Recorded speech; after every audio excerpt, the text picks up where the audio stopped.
5 defeats in 15 days. How many blows can a nation's false narrative endure before crumbling completely? India's carefully choreographed story built around the false flag Pahalgam attack has collapsed dramatically on the global stage. April 22nd, gunshots rang out in Pahalgam, claiming lives. Within minutes, astonishingly fast, India blamed Pakistan without providing any credible evidence. A terrorist attack without a single piece of CCTV footage? How can a heavily surveilled tourist hotspot not provide even one clip? Indian media hastily amplified accusations, perhaps too hastily, raising immediate suspicion internationally.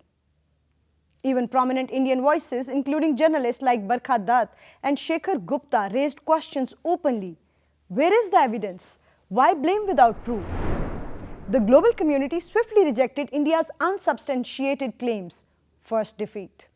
US President J.D. Vance, during his Delhi visit, advised caution and neutrality. The Organization of Islamic Cooperation rejected the accusations, labeling them unfounded allegations. Even traditionally neutral states such as the UK, France, and Israel refused to endorse India's allegations.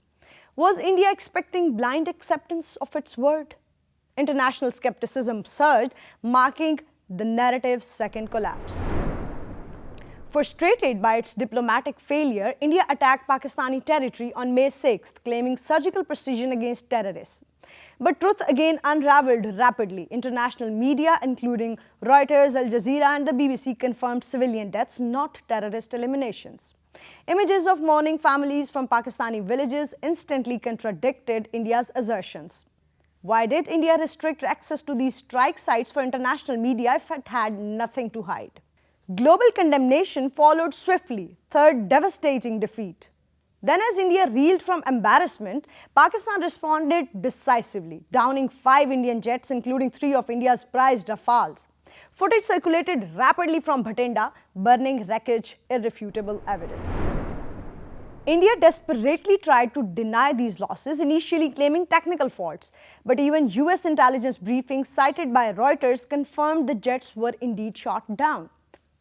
Ajay Shukla, prominent Indian defense analyst, admitted openly on NDTV, "Losing our top jets is humiliating." Could India suppress this reality indefinitely? Fourth catastrophic failure. Yet India's strategic pride, its much vaunted S-400 missile defense system, still remained. But on May 10th, the world watched, stunned, as Pakistan's indigenous Fatah missile destroyed an S-400 installation. India's panicked overnight cleanup on the site couldn't conceal the damage. China's Global Times, France's Le Monde, and British Telegraph confirmed the devastating strike. Indian journalist Barkha Dutt lamented that India's credibility lies shattered. Why hide the damage if it never occurred? Fifth and final humiliating defeat. In just 15 days, India's attempts at deception collapsed step by step. From unproven accusations, diplomatic isolation, civilian casualties, strategic humiliation to the destruction of the S-400. India's narrative now lies in ruins, visible for the entire world. Prominent international voices have spoken clearly. The New York Times described India's actions as reckless aggression. US Senator Lindsey Graham publicly questioned India's honesty, and even Donald Trump bluntly labeled the Indian strikes shameless. The global community praises Pakistan's transparency, calm, and justified self-defense.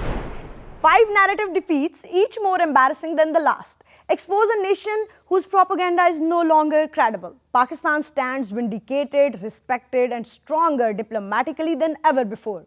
India, on the other hand, faces isolation, embarrassment, and skepticism both at home and abroad.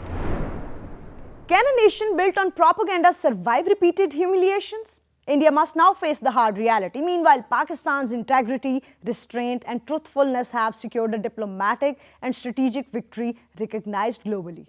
The world has spoken, India's narrative has fallen, and Pakistan's truth prevails. This is Amara Farat Baloch, and you are watching Nexus Bulletin. Pakistan Zindabad.